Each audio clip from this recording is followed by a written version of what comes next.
Pumasok sila sa isang maluwang na silid na ginamit bilang isang hangar na binigyan siya ng 5 araw upang ganap na punan ang hangar na may kahoy na panggatong. Ngunit nang makita na ang tao ay halos hindi manatili sa kanyang mga paa, binawasan ng bayani ang deadline sa 3 araw. Maging si Li Jianggo, ang dating pinuno ng pangkat ng aso, ay sumali sa kanila, na nagdaragdag ng higit na kapangyarihan sa sekta. Ang paglalakad sa labas at pagtingin sa mga ulap sa nadama ng isang bagay na espesyal, ang amoy, ang pagkakaroon ng mga tao at buhay sa dating walang laman na lugar. Ngayon, nadama niya na ang mga tao ay talagang nakatira dito, at napuno ito ng inspirasyon sa naintindihan na kailangang dalhin si Lirayan upang magtakda ng isang protection na spell dahil maraming mahahalagang bagay na kailangang maprotektahan. Gayunpaman, may isang bagay na nag-abala sa kanya kani-kanina lamang, kahit na hindi niya alam kung ano ang eksaktong. Matapos niyang patayin ang Blood Demon, may nagbago habang nahak niya ang demonyo. Ang nakaimbak na enerhiya ay pinakawalan at nakakalat sa iba't ibang direksyon. Sa nadama na isang bagay na dayuhan sa kanyang ganap na hindi katulad ng enerhiya ng tao. Ito ay isang uri ng misteryosong enerhiya. Ngunit ano ang ginagawa dito? Saan ito nagmula? Isang Blood Demon. Marahil ito ay ang mga labi ng iba pang mga yak eyes na umiiral pa rin sa mundo ng tao, siya ay namamalayan. Ngunit marahil ang dahilan ay ganap na naiiba. Samantala, nagtaka si Juan kung laging sinanay sina Meng Jin at Zhao, ipinaliwanag nila na wala silang ibang pagpipilian, dahil ang kataas-taasang paligsahan ng dragon, na inayos ng alyansa ay malapit ng maganap.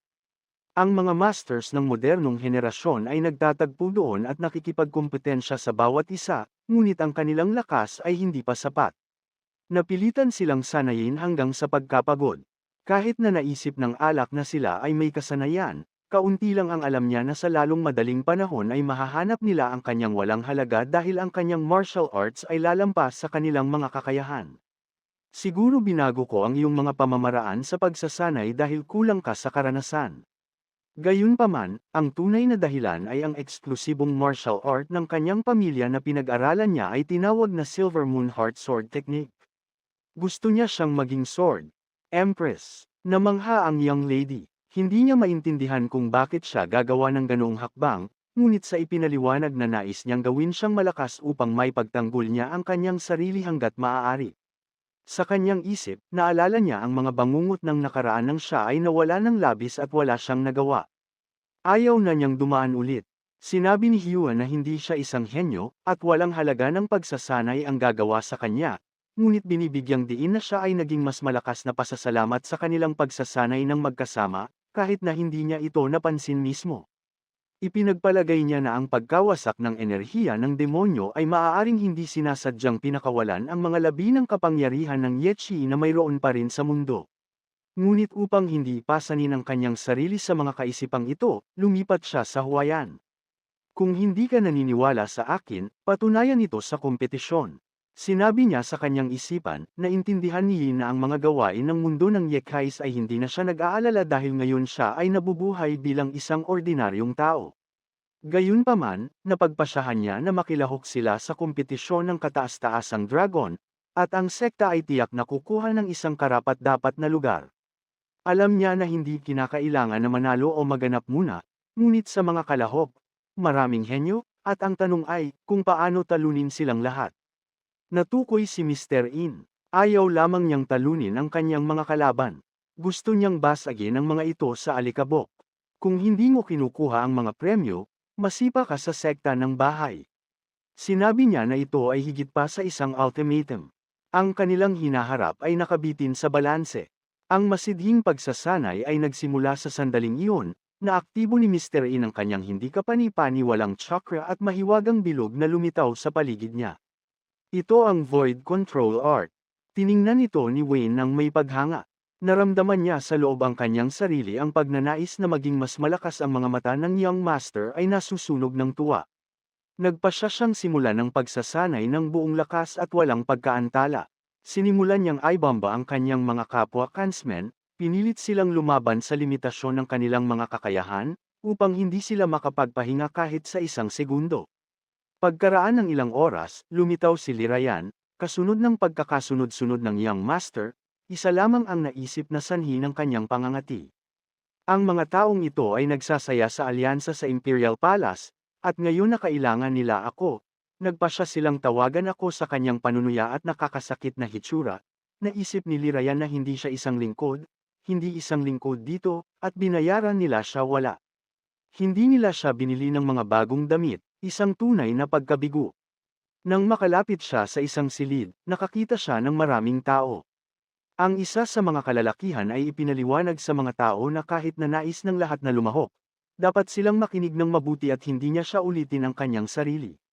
Ang pagsusulit ay binubuo ng 5 yugto, at ang mga pumasa lamang, lahat ay tatanggapin. Ang bayad sa pasukan ay isang yang. Kung ang isang tao ay nais na pumunta ng libre, kailangan nilang mag-sign isang disclaimer kung mamatay sila sa mga pagsubok. Nagdulot ito ng pagkagalit sa mga tao na nagbabayad ng pera o mag-sign ng mga dokumento na walang nagmamalasakit sa kanilang pagkamatay. Mukhang isang bitag para sa mahihirap. Sinabi ni Lirayan na naiinis na kung saan lumitaw ang young master, palaging may kaguluhan. Pinanood niya ito at nagulat na ang paligsahan ay nakakuha ng maraming pansin. Alam ng komandante ng koponan ng anino na hindi lahat ng mga ito ay gagawin pa ito sa mga upuan ng premyo.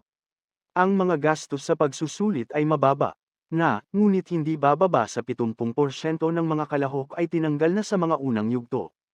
Sa anumang kaso, kahit na ang mga nagbabayad ay hindi malamang na gawin ito hanggang sa wakas. Dahil ito ay isang martial arts school, hindi isang charity event, bagaman hindi ito kinakailangan, ngunit kung sakali, napagpasyahan na ang 4 na yugto ay isasagawa ng Supreme Master Deji Django.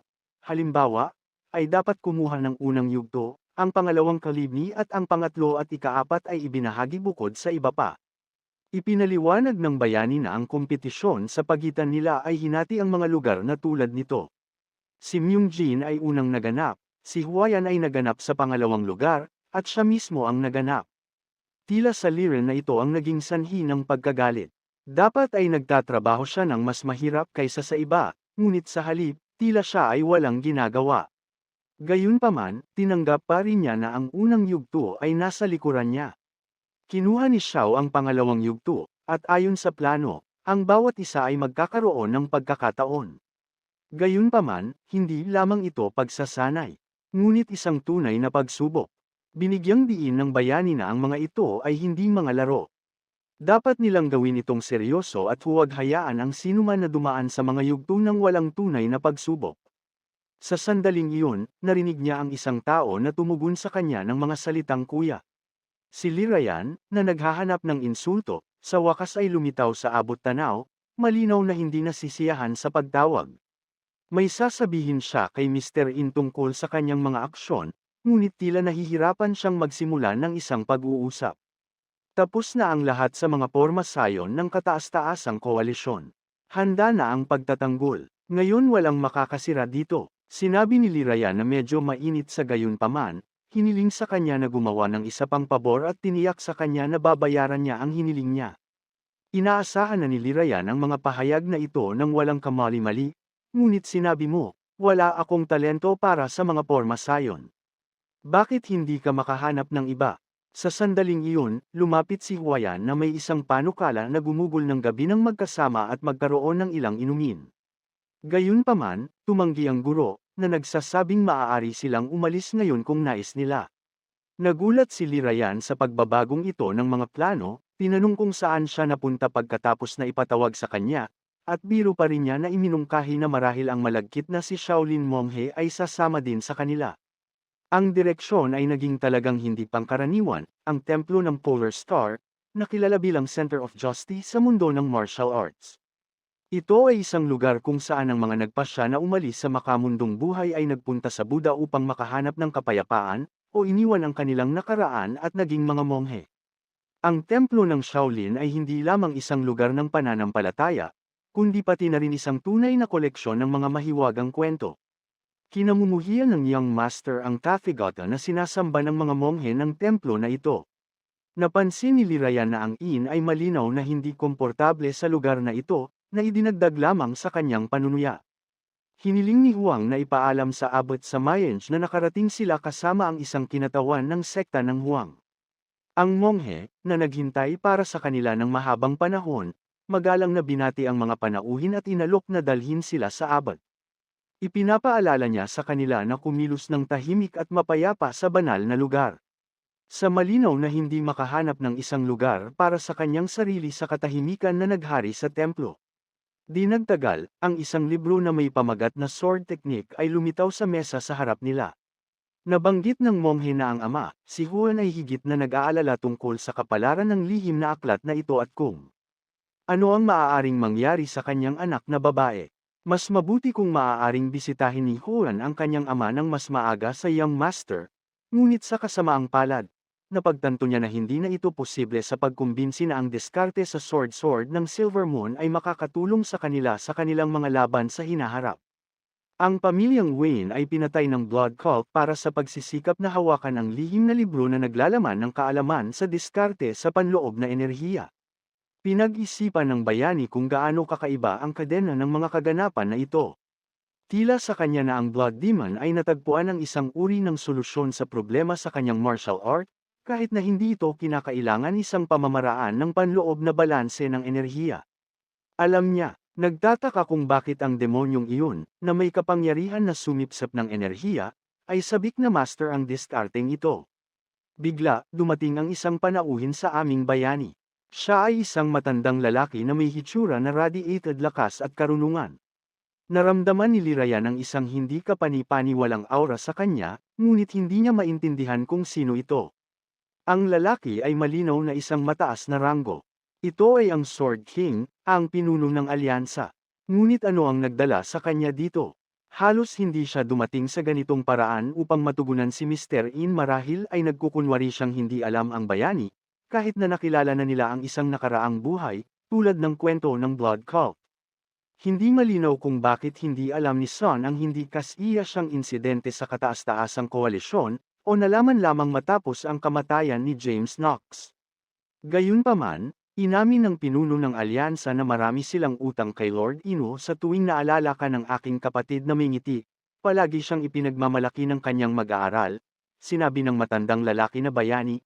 Nagsimulang magtaka kung gaano kalaki ang pinuno ng alam talaga ng alyansa tungkol sa kanya, ngunit hindi ito gaanong kawili-wili upang malaman kung bakit hindi siya nakilala ng taong ito kanina.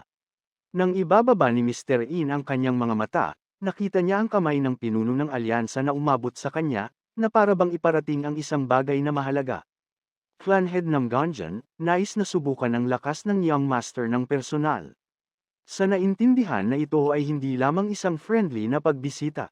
Ang daan patungo sa Shaolin Temple ay mahaba, at ang matandang lalaki ay malinaw na dumating dito upang malaman kung gaano kalakas ang taong ito, nang walang pag-aatubili. Sa tinanggap ang hamon, kahit na hindi niya lubos na naiintindihan ang hangarin ng matanda.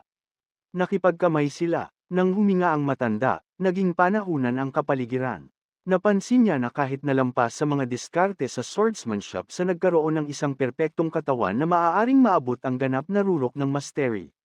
Narinig ng matandang lalaki na ang bayani ay dati nang may sakit at sa kamatayan, ngunit ngayon tila siya ay ganap na nakuhang muli salamat sa pagsasanay. Naramdaman din niya na ang panloob na enerhiya ni Yin ay napakalakas na hindi ito masusukat. Kung alam niya kung paano gamitin ang napakalawak na kapangyarihan, mababago nito ang lahat. Inisip ng matanda sa loob, inamin niya na ang mga salita ng kanyang kapatid tungkol sa pagiging sorpresa sa kanya ay totoo. Gayunpaman, ang kanyang kamay ay nagsimulang higpitan ng bahagya, na nagpapakita ng pag-igting at isang pagnanais na matuto ng higit pa tungkol sa mga kakayahan ng pakikipaglaban sa young boy. Sa pagpansin nito, lumingon sa matanda, bakit mo pinipiga ang aking kamay ng mahigpit? Duda ka ba sa akin? Akala niya ito ay isang pagsubok lamang ng kanyang lakas, tulad ng nakasaad kanina. Sa sandaling iyon, ang aura ay pinakawalan mula sa kamay ni Insa. Isang flash, at hinawakan niya ang matanda. Ang puwersa na ito ay nagsimulang maglagay ng presyon sa kamay ng ulo ng lipi, at kahit na iniwan ng kaunting pagkasunog. Lahat ng bagay sa paligid ay nanginginig, at maging ang lupa sa ilalim ng kanyang mga paa ay nagsimulang mag-vibrate. Nais mong malaman ang tungkol sa aking lakas, hindi lamang sa pamamagitan ng pag-aaway ng espada sa sinabi, pagsilip sa mga iniisip ng matanda. Ang pinuno ng lipi ay natanto na dapat na siya ay napakalayo dahil sa kanyang edad at takot sa kalokohan, ngunit magiging hindi patas upang limitahan ang kanyang sarili sa espada.